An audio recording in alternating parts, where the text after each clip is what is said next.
What's up? Back with another collection video. I'm going to be talking about licensed SNES games. Now, licensed games, well, it's kind of the same idea as, when you have movies based off of video games, and in this case vice versa, you have video games based off of movies, TV shows, or comics, whatever. In both cases, they can be hit or miss, I think. Personally, these are just 10 of my personal favorites from my collection. And most of them, games that I genuinely enjoy, and most of them are fairly accurate with the source material. So let's get right into it. Number 10 is Toy Story. This is a fun game. I loved it a lot as a kid, but when I bought it a few years ago, I haven't really played too much of it. Because I remember when I was a kid, I couldn't get past the RC level, but like I said, I haven't played this in quite a while. But it's a pretty fun game. It captures a lot of the key moments from the movie. And it has a variety of different levels. It's mainly a platformer action platformer type of game, but you also have the driving levels, and there's a first-person perspective level and stuff. So, and funny thing, I remember seeing the commercial for this back when I was a kid. And it was funny because it was coming out for the Super Nintendo and the Genesis, and they kept swapping back and forth between the games. I could tell the difference between the graphics, kind of somewhat. Maybe, if I looked at it now, it'd probably be, I don't know. But next, number 9 is the Terminator. Very interesting action shooter game. I never made it. I did actually beat the first level one time, because the first level was an eternity, but I did beat it once, and then you go back into the present day, but that aside, even just the first level, that's kind of why this is sort of low on the list, because I don't know how accurate with the movie it is, but because I never made it past the second level. But it's a pretty good game, actually. The action is decent. The Terminators will look a little weird, is my only thing. The exoskeletons. The music is pretty good. It's alright. But like I said, the action is really good. One thing that's kind of interesting or strange is that when you jump, it makes almost like a robotic sound. It's kind of hard to describe, but yeah. Next we have Tiny Toon Adventures, Buster Bust Loose. My favorite show of all time. I still watch it to this day. I still get a good chuckle out of it. I absolutely love the show. The game, it's a good platformer, but it's kind of short. I think that's the thing that a lot of people talk about. It has a lot of the good characters and stuff, and it's a fun little game. The music's very upbeat and everything. This is number 8. Yeah. It's not. There's a variety of good Tiny Toon Adventures games. A variety of them in general, and some are good, some are This one is good. This is probably the one that most people would recommend when it comes to Tiny Toon Adventures games. Now, number 7 is Mighty Morphin Power Rangers, based off the TV series. Very good beat 'em up. The music is awesome, and the monster. It's cool how the bosses are each a monster from the show. I know a few, at least 3 out of 4 of them, or I remember, I should say. Very good game. I do love beat 'em ups. The only thing is that it's only for one player, so that's a little disappointing. And Tommy's not in it, which is strange because he was literally debuted in the first season, and this is based around the first season, so it's why is he not in it? But overall, it's a good game. I enjoy it. I dig it out to play every now and then, if I decide to play my SNES. And now we got another beat 'em up. XMen. XMen Apocalypse. What? X-Men Mutant Apocalypse. Sorry, I couldn't. Tiny little logo. And again, it's basically a beat-em-up cross-action platformer. Very good game. I think I vaguely remember this from when I was a kid, but I do remember when, because I was during my teen years, my brother bought it at I think was it Funko Land maybe? I don't think it was GameStop. I think it was Funko Land, but he picked it up, and we played it quite a bit. It is a very good game. It's just very, very hard. It's one of those games that every time I play it, I get better. And it's funny because it's not made by LJN, so it's actually a good game. It's made by Capcom, and because this is a Super Nintendo title, the music, Super Nintendo mixed with the fact that it's made by Capcom, the music is very similar to Mega Man X.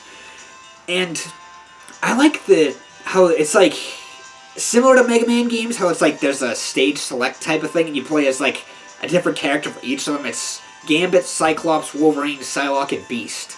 I can easily beat Gambit and Wolverine's levels. The other ones I have a little bit of trouble with. But like I said, the more I play it, the better I get. But yeah, definitely a game worth checking out if you never played it.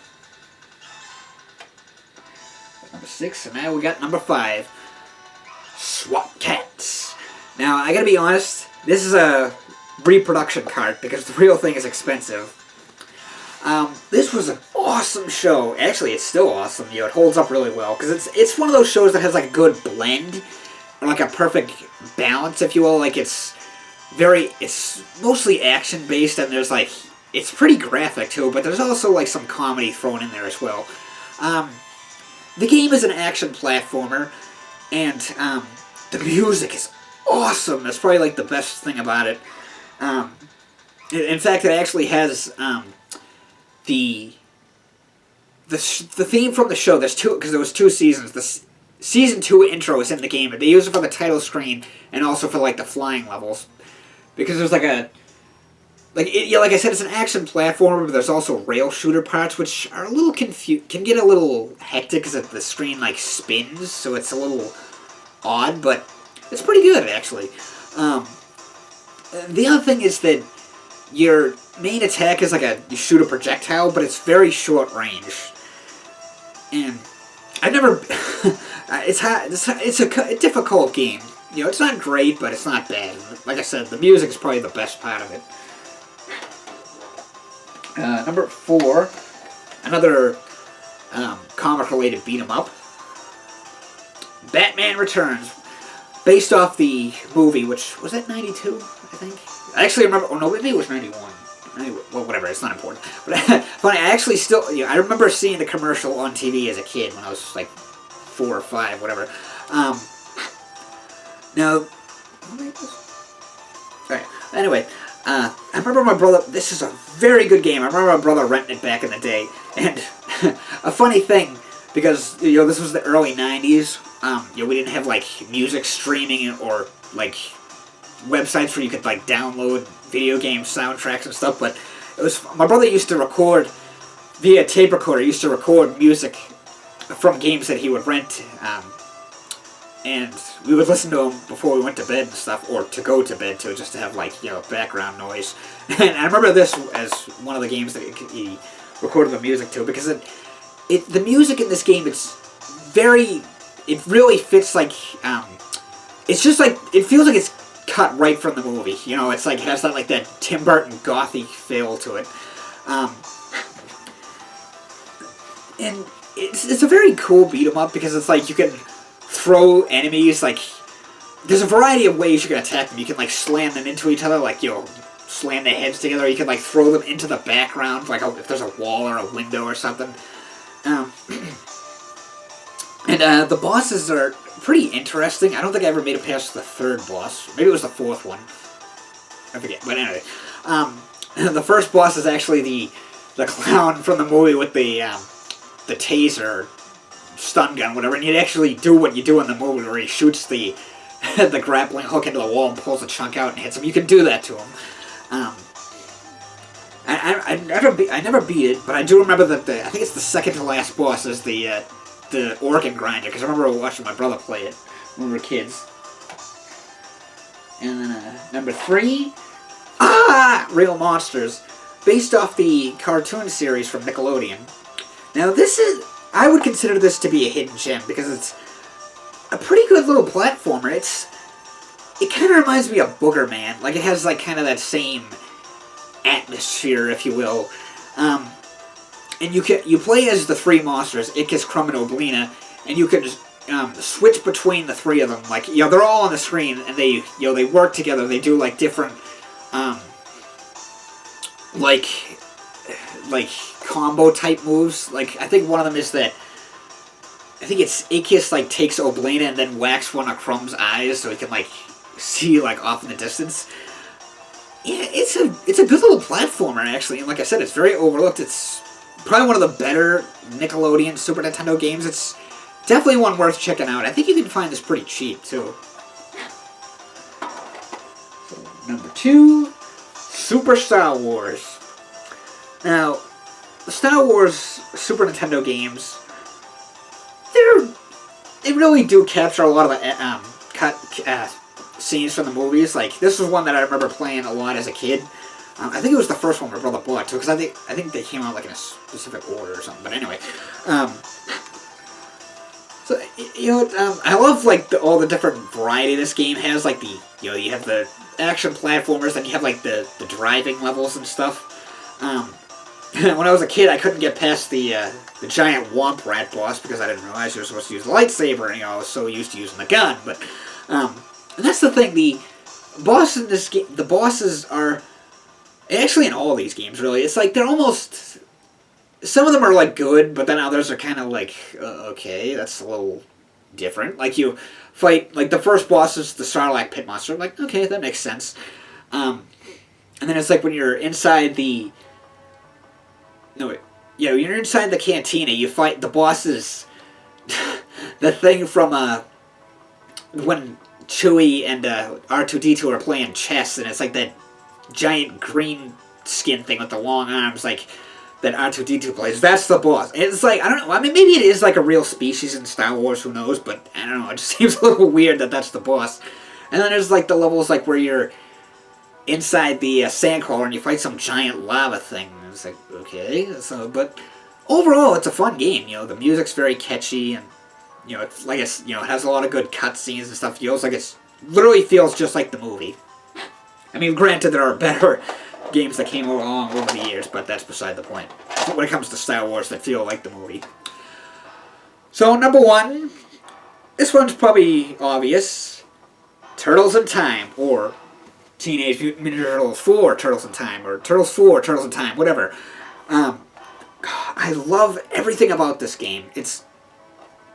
I think part of the reason I love beat-em-ups so much is because the 90s was, it was almost like the martial arts era, like there was Power Rangers and like the Ninja Turtle movies, and then like the cartoon sorta was, but whatever. And, then like watching all the different action movies in the 90s, and that was kind of what beat-em-ups felt like to me. It was almost like you were playing one of these types of movies and stuff. And, this game is just so much fun. I played it so much as a kid. To this day, I play it. It never gets old.